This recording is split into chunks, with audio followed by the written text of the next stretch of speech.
damn ball, RJ. Number one. He's the finest prospect I've ever seen in my life.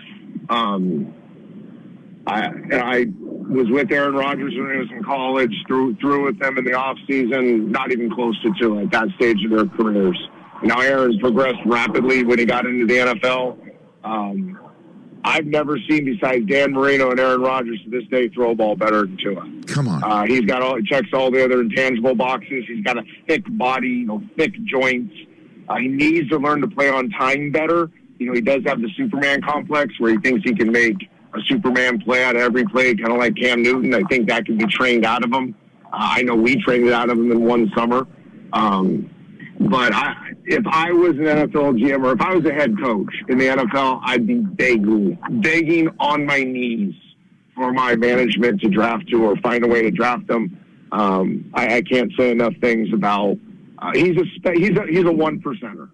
I'll just leave it at that. He's a one percenter human being, talent, leader, anything you want to say. He's a one percenter. So like Mayfield, Darnold, anybody in this year's class, you didn't stutter. It's Tua in terms of a prospect, in terms of a draftable. And I love these guys. I've been saying for 2 years. I think they're all ice cream. Ice cream's awesome in general. Yes. What flavor of ice cream you like the most?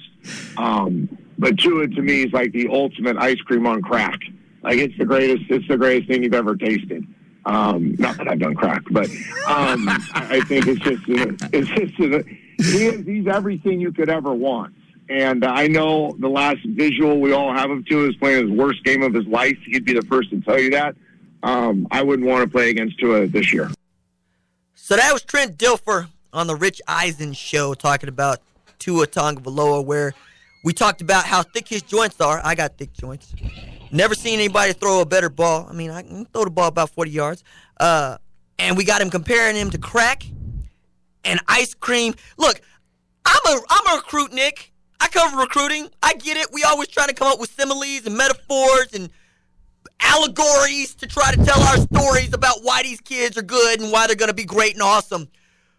But, yo, man, could Trent Dilfer have loved him some Tua Tagovailoa more? He's probably mad that Miami traded with Arizona to get Josh Rosen.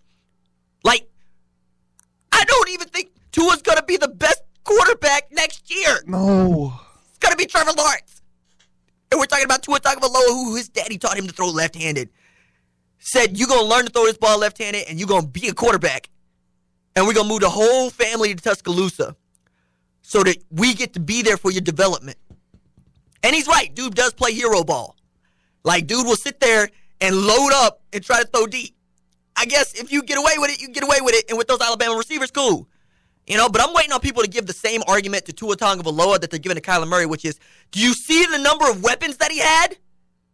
Like, that's the one that I don't get. That's the thing that bothers me the most, is Kyler had CeeDee Lamb, Marquise Brown. He had the best offensive line in football. Of course, anybody could succeed with 5'10" quarterbacks if that was their offensive line and Lincoln Riley was their head coach. All right, give me the same talk about Tua next year.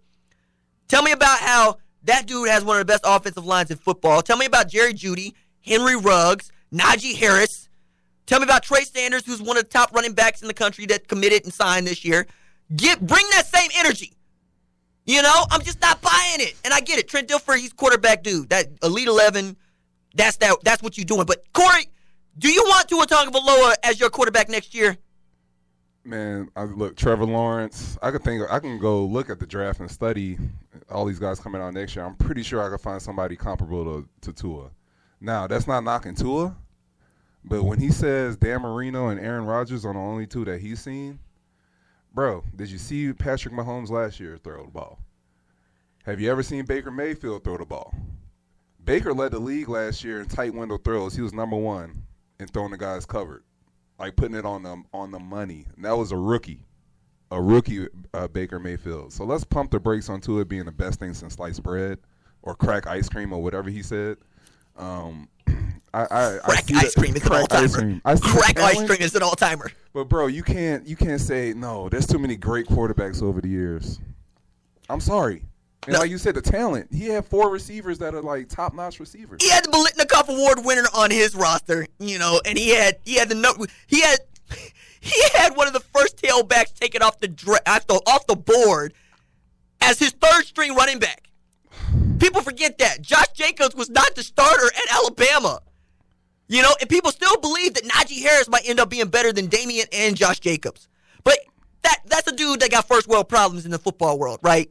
You know, you're not going to get a better draft grade than the one he's going to get next year. He's going to come out and he's going to go to the first team that needs a quarterback, unless it's the Giants and they want to figure out another way to draft a 0-star athlete at number 6. But, you know, whatever. Success stories and all that. For all the people that want to say the stars don't mean much, all right, fine. You go ride with Daniel Jones. Let that man be your king. Okay? That man will be your king. I'll let Kyler be mine. But Corey was talking about this off air, and he brought up a good point about the dudes that want to come out early and get that 4 to 7 round draft grade. And the way that Corey told me this story, wait a second. I'm going to add some context to it. I'm going to let Corey tell his own story. So I'm sitting in study hall. This is right after my junior year. Second team all Big 12 lineman. And I get an email, a few emails from some agents, but one got my number when we talked. And the dude was really trying to get me to come out after my junior year, telling me he thought I had a real good shot at being a 4th to 5th round draft pick. Telling me that, you know, promising me the world, and I'm told him, I was like, bro, I was second team all Big 12 this year. All right, I've been around for 3 years. I've seen guys leave early off first team all Big 12 and not get drafted. So I'm like, man, I'm just like, bro, are you serious right now? And and I emailed the dude. I was like, hey, man, just lose my number. Lose my number?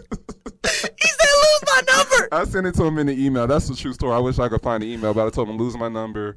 I said some other things. Basically, like, hey, you're not very smart. You're just trying to grab money right now.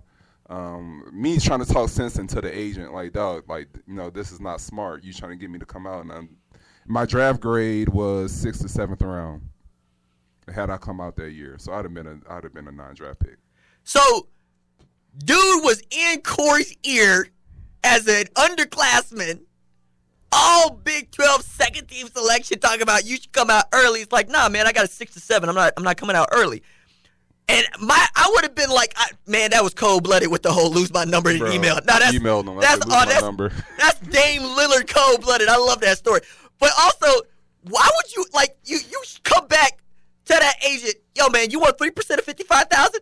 Is that going? Can you live off of that, huh? Bro, I wasn't even thinking about his payment, like off of whatever little money I'd have made. I was just thinking, like, how dumb are you right now to try to? You're fighting over getting me a 5th round pick. Like, it just didn't make sense. The whole conversation, his whole way going about it was just like not smart. Yo, and some of these dudes are certified by the NFL to be agents, y'all. Yeah, they're like out there. They be talking to you about when you. And you know what? That happened. That worked in Texas. Somebody went up to LJ Humphrey and said, "I'm finna get you paid, dog." Somebody bit, bro. And LJ Humphrey said, bet. Let's do this." Somebody bit. They all every year, like we talked about off air, man. They'll bite. You know what I mean? It's the whole illusion. Depending on the situation, in life, they'll bite, man. Bro, and I'm looking at also the value in this draft is ridiculous, and we should have more to say about that. Rerun.